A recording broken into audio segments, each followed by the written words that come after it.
ಪ್ರೇಮ ಸುಮವು ಅರಳುವಂತೆ ಪ್ರಣಯ ಗಂಧ ಚೆಲ್ಲುವಂತೆ ಕಂಗಳೆರಡು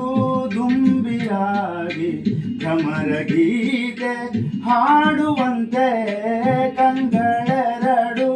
ದುಂಬಿಯಾಗಿ ಭ್ರಮರ ಗೀತೆ ಹಾಡುವಂತೆ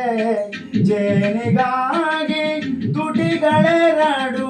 ಸನಿಹ ಸೇರುವಂತೆ ಯಾವ ಕವಿಯು ಬರೆಯಲಾರ ಒಲವಿನಿಂದ ಕಣ್ಣೋಟದಿಂದ